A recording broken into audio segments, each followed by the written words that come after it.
अब भगवान मणि लेके राजा के पास आए। सुनो सत्राजित, सावधान, हमारे ऊपर कलंक लगा रहे थे कि हमने तुम्हारे भाई को मरवा दिया, भाई को मरवा दिया, भाई को मरवा। ये देखो, ये तुम्हारी मणि रही, हमने नहीं मारा, एक सिंह ने मारा है, और उस सिंह को एक जामवंत जी ने मारा, और वह मणि अपनी बेटी को उन्होंने दी थी। ये प्रमाण पत्र हम साथ में ले आए विवाह करके। राजा का दिमाग खराब हो गया। हे भगवान, बताओ तो, भगवान के ऊपर झूठा आरोप लगा दिया। थू थू होने लगी। राजा माफी मांगने लगा, महाराज हमको क्षमा कर दीजिए। गिलानी से भर गए सत्राजित, और गिलानी से मुक्त होने के लिए सत्राजित ने भी भगवान के चरण पकड़े। भगवान बोले क्या हुआ? बोले महाराज अब ये मणि हमारे भी काम की नहीं है। भगवान बोले क्या करें? सरकार, हमारी एक बेटी है जिसका नाम है सत्यभामा। क्या नाम है? क्या नाम है? सत्यभामा। आप एक काम करो, हमारी बेटी के साथ विवाह कर लो। भगवान बोले दो तो पहले ही हो चुके, सरकार तीसरो सही। 1 2 3 4 5 6 7 7 भावनें पड़ी, और भगवान का तीसरा विवाह सत्यभामा जी के साथ में संपन्न हो गया। बोलो द्वारकाधीश भगवान की जय। आहा, और भगवान के विवाह भाई बोले हाँ, भगवान का अगला विवाह है। अहम देवस्य सवितुर्दुहिता पतिमिच्छति विष्णुं वरेण्यं वरदं तपः परमं मास्थिता। आहा, भगवान अर्जुन के साथ एक बार घूमने के लिए निकले, तो घूम ही रहे थे। उसी समय भगवान रथ से जा रहे थे। यमुना तट पर एक कन्या को तपस्या करते देखा, तो भगवान ने अर्जुन को कहा जाओ पूछो ये देवी जी कौन है, किसकी तपस्या और क्यों कर रही हैं। आहा, अर्जुन जी गए, देवी जी कौन हो तुम, किसके लिए तपस्या कर रही हो?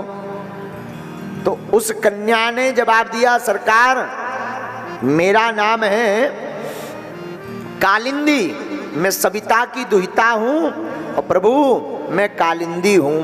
भगवान द्वारकाधीश को पति के रूप में पाना चाहती हूं। अर्जुन जी बोले तुम जिनके लिए तपस्या कर रही वो खड़े हैं पीछे, तपस्या सफल हो गई तुम्हारी। फिर क्या? कालिंदी जी भगवान के शरण में आई, और 1 2 3 4 5 6 7 7 भावनें पड़ी, और भगवान का ये चौथा विवाह भी संपन्न हो गया। अब 5वां विवाह सुनो। उज्जैन देश के 2 राजा थे, एक का नाम था बिंद, दूसरे का नाम था अरविंद। उनकी बहन का नाम था मित्रविंदा। क्या नाम था? मित्रविंदा। दोनों भाई राजनीति में लाभ लेने के लिए अपनी बहन का विवाह दुर्योधन से करना चाहते थे, लेकिन मित्रविंदा जी द्वारकाधीश भगवान के नाम की माला जप रही थी। तो जब बरमाला का कार्यक्रम हुआ स्वयंवर चुनने का, तो भाइयों ने कहा सुनो, स्वयंवर में तुम बरमाला दुर्योधन के गले में डालना। लेकिन मित्रविंदा चाहती थी द्वारकाधीश भी स्वयंवर में आवे, तो भगवान भी आए। तो स्वयंवर में जो बरमाला दुर्योधन के गले में डालनी थी वो डाल दी हमारे ठाकुर जी के गले में। और ये भगवान का 1 2 3 4 5 6 7 भावनें पड़ी, और 5वां विवाह भी संपन्न। अब 6वां सुनो। आहा, एक राजा थे कौशल नरेश, उनका नाम था नग्नजित। क्या नाम था? नग्नजित। उनकी एक बेटी थी जिसका नाम था सत्या देवी। सत्या देवी बड़ी रूपवान।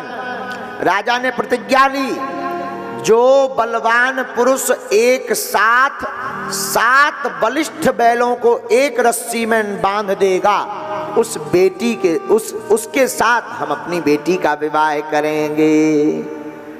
आहा, बड़े बड़े योद्धा आए बैल को एक रस्सी में बांधने के लिए, लेकिन काऊ की पेट फट गए, काऊ को मूड़ फूट गए, काऊ को कान फट गए, काऊ को हाथ फट गए, सब घायल हो गए। भगवान को खबर लगी। भगवान बोले ऐसे काम करने में तो हमें बड़ा आनंद आता है। भगवान पहुंच गए, और जैसे ही वहां पहुंचे तो 7 रूप बनाकर भगवान प्रकट भये। एक ही क्षण में 7 बैलों को नाथ दिया। 1 2 3 4 5 6 7 भावनें पड़ गई भगवान का। छठवां विवाह भी संपन्न हो गया। बोलो द्वारकाधीश की। अब सातवां विवाह सुनो। सातवां विवाह हुआ भद्रा के साथ। किसके साथ हुआ? भद्रा के साथ। सुतकीर्ति भगवान की दूर की बुआ लग में, तो सुतकीर्ति जी भगवान ठाकुर जी को बड़ा प्रेम करती थी। श्री सुतकीर्ति जी ने विचार किया कि अगर हम अपनी बेटी का विवाह ठाकुर जी के साथ करवा देंगे तो भगवान से हमारा नजदीक का नाता हो जाएगा। तो भगवान के चरणों में अपनी बेटी को समर्पित कर दिया। सरकार, हम आपसे नाता जोड़ना चाहते हैं, हमारी बेटी को स्वीकार करो। और 1 2 3 4 5 6 7 7 भावनाएं पड़ी। भगवान का सातवां विवाह भी संपन्न हो गया। आठवां विवाह लक्ष्मणा के साथ हुआ। मछली, घूमती हुई मछली में निशाना लगाकर नीचे की तरफ देखकर भगवान ने लक्ष्य भेदन किया। भगवान का आठवां विवाह लक्ष्मणा जी के साथ में हो गया। बोलो वृंदावन बिहारी की जय। ये तो 8 विवाह भय, 16,100 विवाह भगवान के इकट्ठे भय। भौमासुर नाम का राजा, जो नरकासुर था, पृथ्वी का पुत्र, वो जितने भी राज्य में आक्रमण करने जाता था वहां से सुंदरियों को जो है कैद करके लाता था। भगवान को पता लगा, भगवान युद्ध करने पहुंच गए और भौमासुर से युद्ध करके भौमासुर को हरा दिया। 16,100 रानियों को बंधन से मुक्त कर दिया। भगवान बोले अपने अपने घर को जाओ। रानियां जो दासियां बंदी गृह में थी वो हाथ जोड़कर बोली सरकार माफ करो, हम नहीं जाएंगे। क्यों? अब कौन हमें स्वीकारेगा? संसार वालों के हिसाब से हमारे ऊपर कलंक लग गया नरकासुर का। अब सरकार हमारे पास 2 ही रास्ते हैं। कौन कौन? एक, या तो आप स्वीकार करो या हम मर जाएंगे। भगवान बोले मरो मत, 8 विवाह हो ही गए, तुम और आओ।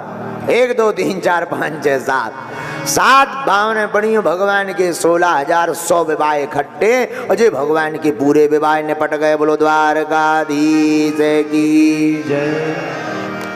जे हमारे ठाकुर जी ने विवाह किए। अब रुको, ये तो हमने विवाह बताए, अब संतानें सुनो। हर रानी के 10 पुत्र हुए। अब लगाओ 16,108 गुणे 10 बराबर कितने? मोबाइल ना निकालो, हम ऐसे ही बताएं दे रहे। कहां तुम अपनों गुणा भाग लगाओ।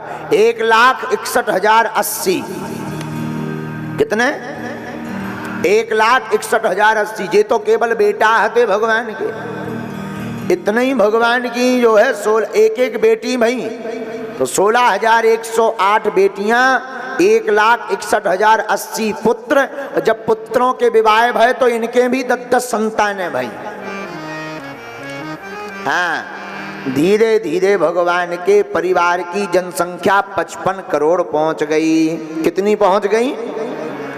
55 करोड़। आहा।